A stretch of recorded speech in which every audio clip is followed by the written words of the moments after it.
Kur rektori i tregoi priftit një regjistrim të dyshimt nga kamerat, ai u befasua kur zbuloi se kamera po vëzhgonte çdo lëvizje të tij brenda kishës. Por e vërteta para atë që ai kishte bërë me Murgeshën e re tronditi të gjithë. Ati George i kujtoi me vështirësi herë e fundit kur ishte ndjer kaq i trishtuar. Ai ja kishte kushtuar jetën famullisë dhe besimit të tij. Por ajo që ndodhi në këtë institucion të nderuar njollosi përgjithmonë reputacionin e fesë dhe priftërisë së tij. Qyteti i vogël ku ai kishte kaluar vitet e fundit të jetës së tij ishte bërë shënjestër e grabitjeve, të cilat nuk kursyen as kishën. Kur zbuloi se kriminalet kishin vjedhur të gjitha donacionet, Ati George vendosi të instalonte disa kamera sigurie në ndërtesë. Ai donte të ruante paratë për t'u adhuruar antarëve më pak me fat të komunitetit dhe gjithashtu për të mbrojtur Murgesha dhe priftërit që jetonin dhe punonin në kishë. Për fat të mirë, Ati George njihte një burr të quajtur Frank Garcia, i cili punonte për një kompani sigurie. Garcia bëri një punë të kujdesshme dhe të saktë, dhe Ati George në fund ndjehu siguri përsëri në shtëpinë e Zotit. Megjithatë, ai vendosi të mos i tregonte priftërinjve dhe Murgeshave të tjera për kamerat e sigurisë brenda kishës, dhe vetëm tha se kishte instaluar një pajisje në famulli për të mbajtur në vëzhgim sendet e tyre personale. Ai nuk donte që ata të ndiheshin sikur po vëzhgoheshin ndërsa luteshin ose gjenin ngushëllim në praninë e Zotit, dhe me që videoja mund të shihej vetëm në rast të ndonjë grabitjeje tjetër, ai ndjehu se nuk ishte nevojshme të përmendte fare që kamerat ishin aty. Të gjithë dukeshin të lumtur për këtë lajm. Dhe në më minjorësit ishte prifti i ri i quajtur Justin. Ati George u përpoqë të mos shfaqte preferenca, por që nga momenti që u takuan, ai ndjehu një lidhje të veçantë me këtë të ri. Ndoshta ishte sepse shihte aq shumë prej vetës tek Justini. Kombinimi i optimizmit të përjetshëm dhe shpirtit të pakontrollueshëm të një njeriu të egër ishte një sfidë e vështirë për t'u kryer tek një prift. Por ai pa se djali ishte jetur për të mësuar dhe për të shërbyer komunitetit dhe ndoshta një ditë do të arrinte sukses. Ati George kishte punuar në këtë famulli gjithë jetën dhe kishte dhënë betimin të qëndronte prift aty deri në vdekje. Por forcat po i përkeqësuheshin dhe ai e dinte që duhej të përgatiste dikë për të zavendësuar. Komuniteti kishte nevojë për një frymë të re.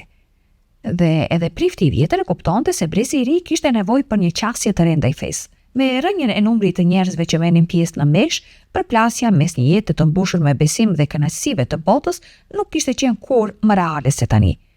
Dhe për momentin, Justini dukej si kandidati i përsosur për të zavendësuar atë, për t'i ofruar tufës së tyre sfidën që kishin nevojë. Ardhja e Justinit përkoi me ardhjen e një grupi Murgeshash të reja. Ndërto ishte një vajzë e bukur e quajtur Lisa. Ati George ndjeu një dëshirë të fortë për ta mbrojtur këtë vajzë edhe përpara se të mësonte historinë e saj. Ju dej shumë kohë Lisës për të fituar besimin e tij, por më në fund ajo i besoi. Pas syve të ndritshëm dhe buzëqeshjes së ndrojtur, fshihej një vajzë që ishte rritur në një familje të dhunshme. Babai i saj ishte një burr i hashpër që kuptonte shumë pak për rolin që duhej të luante si në martesën e tij ashtu edhe në jetën e fëmijëve të tij. Atmosfera në shtëpi karakterizohej nga një zemrim i vazhdueshëm ndaj kujdo që i dilte përpara. Nëna e Lisës e pësoi më shumë nga të gjitha zemrimin e tij, deri ditën kur ajo mbushi valizhen dhe thjesht u zhduk pa lëngjuar. Pas së zhdukjes së nënës, Lisa u bë objekt i zemrimit dhe pakënaqësisë së të atit. Edhe pse shihej si një vajzë pa shumë brenga, asaj i duhej të mbante shtëpinë dhe të kujdesej për vëllezërit dhe motrat e saj më të vegjël. Por atëherë një grup punonjësish social trokiti në derën e tyre dhe i vendosën ata dhe motrat e vëllezërit e saj në një familje kujdestare. Për shkak të diferencës së madhe në moshë, Lisa përfundimisht u nda nga familja. Ajo mbeti krejtësisht e vetme, pa askën për ta mbrojtur apo ta udhëzonte. Lisa do të ishte kthyer në një shembull klasik të një adoleshenteje rebele nëse nuk do të ishte për ndërhyrjen në kohë të një mësuese të quajtur Sandra. Kjo grua e mori në mbrojtje dhe e ftoi të shkonte në kishë. Edhe pse familja kujdestare bëri gjithçka që mund për të përmbushur nevojat fizike të vajzës, ata nuk kishin asnjë mënyrë për të përballur botën emocionale të saj dhe zemrën e thyer. Ndërsa zonja Sandra, nga ana tjetër, u bë një strej i sigurt nga studitë e botës. Sandra nuk ishte martuar kurrë dhe ishte e përkushtuar ndaj besimit të saj. Ishte dashuria e saj për kishën dhe muzikën liturgjike, ajo që e shtyu Lisa të merrte vendim për të bërë Murgesh. Ajo kishte shumë pak besim tek burrat, por disi ja doli të krijonte një marrëdhënie me kryesin e saj. Ati George ishte burri i parë tek i cili Lisa gjeti diçka që i ngjante një babai. Me që ky famullitar i meçur luante një rol kyç në jetën e Justinit dhe të Lisës, ishte pashmangshme që të dy të rinjtë të fillonin të kalonin kohë në shoqërinë e njëri tjetrit. Për fat të mirë, ati George ishte në gjendje t'i mbante të rinjt në vëzhgim të afërt dhe t'i drejtonte në rrugën e duhur. Ndoshta ishte pikërisht fakti që ati George ishte shumë i afërt me situatën, ai që bëri që ai t'i mbyllte syt ndaj të vërtetës. Ndoshta ishte dashuria e thellë për të dy që e bëri të ignoronte shenjat paralajmëruese. Cila do qoftë arsyeja, gjithsesi, mbeti një tronditje e madhe për të kur u përball me një të vërtetë që më së gjasmi kishte shpresuar që nuk do t'i duhej kur të përballej. Kompania e sigurisë që monitoronte pamjet në ambientet e kishës ishte në pronësi të Frankut. Franku dhe ati George ishin miqtë vjetër dhe predikuesi kishte shumë pak njerëz me të cilët mund të lidhej pa kushte. Kur Franku e thiri atin George atë mëngjes të fatkeq, në zërin e tij duke qartë dhimbja, ai kishte nevojë urgjente të takonte familjitarin e nderuar, por kërkoi që të takoheshe në zyrën e kompanisë së sigurisë për të parë së bashku disa pamje. Ati George u befasua. Nuk kishte pasur kur ndonjë grabitje të kohëve të fundit dhe gjithçka dukej në rregull. Por Franku nguli këmbë se ajo që kishte parë në pamjet e sigurisë së kishës ishte shqetësuese dhe mund të shkaktonte dëme serioze për besimin dhe për fëmijëtarët. Me frikë dhe me zemër të rënduar, ati George mori rrugën e gjatë drejt qytetit. Franku i kërkoi mikut të tij të dashur të ulej dhe të mbyllte derën e zyrës. Ai madje uli edhe perdet për të siguruar që biseda që do të kishin të ishte plotësisht konfidenciale. Aty në sigurinë e zyrës së tij, Franku e paralajmëroi atin George se ajo që do të shihte me shumë mundësi do ta linte të shkatruar dhe të hutuar. Franku kishte përgatitur me kujdes një video të vetme që përmbante fragmente lëvizjesh në kishë gjatë një periudhe prej rreth 2 muajsh. Edhe pse gjithmonë ekzistonte një mundësi e vogël që videoja të keq interpretohej, kishte shumë pak dyshime rreth asaj që po ndodhte në kishë kur prifti nuk ishte duke i parë. Ajo që ishte më alarmuese ishte se ati George nuk kishte asnjë ide për situatën, sikur të kishte qenë pak më i vëmendshëm. Ndoshta do t'i kishte vënë re shenjat e paralajmëruese dhe gjithë kjo mund të ishte shmangur. Tiksa ati George po kthehej drejt kishës, lotët e rridhnin në faqe. Ai kishte ndjenja të përsjera. Nga njëra anë, ndjente përgjegjësi për atë që kishte ndodhur. Nga ana tjetër, ndjente që ishte tradhëtuar dhe ishte i tërbuar. Por kishte edhe një ndjenje të çuditshme, lehtësimi që mezi mund të shpjegonte. Mos fallën vetdia e tij kishte ditur gjatë gjithë kohës, por e kishte penguar të përballej me të vërtetën.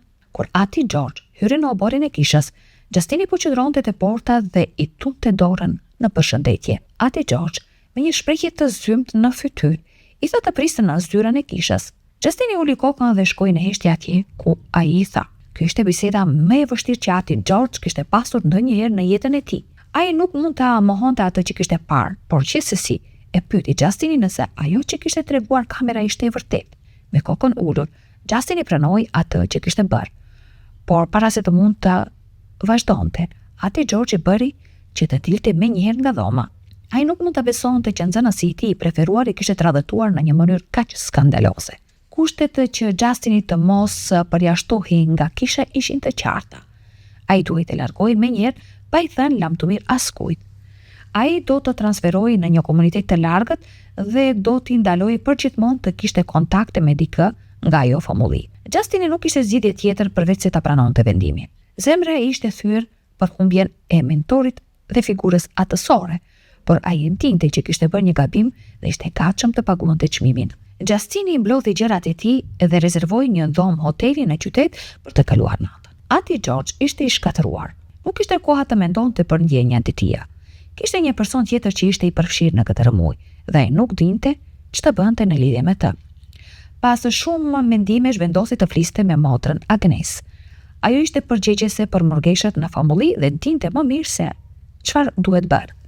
Biseda me motrën Agnes ishte e vështirë, por ati George i hala në dorë morgeshave që ta zgjidhnin vetë situatën.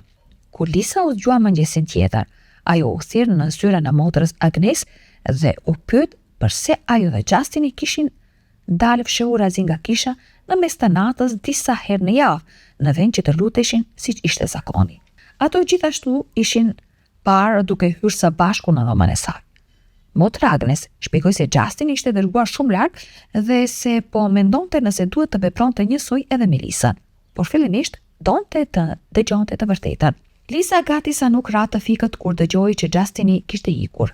Ajo shpërtheu në lot dhe kuptoi se ai kishte mbarë mbi vete gjithë dënimin për të ruajtur sekretin e tyre të vogël dhe ju lut motrës Agnes që të ndryshonte mendje.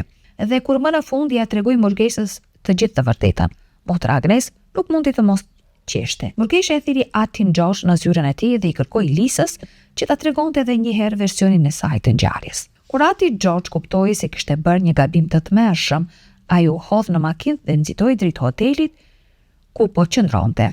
Prifti George nuk e meritonte as më të voglën pjesë të ndëshkimit që u dha. Ajo që Lisa i kishte treguar nuk përputhej as pak me ndyshimet e tij. Doli se të rinjt vërtet kishin dalë fshohurazi nga kisha natën, por qëllimi i tyre ishte të shkonin për të parë një muzikant që luante live në një bal lokali në qytet. Ata luanin muzikë heavy metal dhe Lisa disi ishte magjepsur aq shumë nga ky zhanër, saqë kishte ndalur së luturi natën. Edukimi që kishte marrë kishte bindur se thjesht duke dëgjuar muzikë ajo po mëtetonte. Ajo kishte besim tek Justini dhe ai ja kishte provuar se ajo që po bënte ishte krejtësisht e padëmshme, duke shkuar në bar me të. Dhe pas atyre shëtitjeve të natës, ata mbylleshin në dhomën e Lisës për të dëgjuar muzikë edhe pak më gjatë, të pafetëdijshëm për kamerat që po i shikonin në çdo lëvizje. Justini e dinte se një sjellje e tillë nuk meritonte ndëshkim, por gjithsesi zgjodhi ta mbante mikeshën e tij në heshtje. Lisa tashmë ishte tradhtuar nga një burr i rëndësishëm në jetën e saj, dhe ai nuk donte të ishte i dyti. Ati George i kërkoi ndjes me gjithë zemër. Djali ishte i ëmbël dhe i kujdesshëm, pikërisht lloji personi që ai do të donte të shihte në krye të famullisë së tij. Për një kohë, ata do të punonin për të dalluar sjelljet mëkatare nga hopet paksa të pazakonta. Mbrëmjen tjetër, ati George ju bashkua Justinit dhe Lisës në bar, dhe të tre kënduan së bashku me muzikën që ajo e donte aq shumë. Të dashur shikues, a mendoni se ati George bëri gjën e duhur? Ju lutemi na tregoni në komente më poshtë. Presim me padurim përgjigjet e juaja. Ju faleminderit.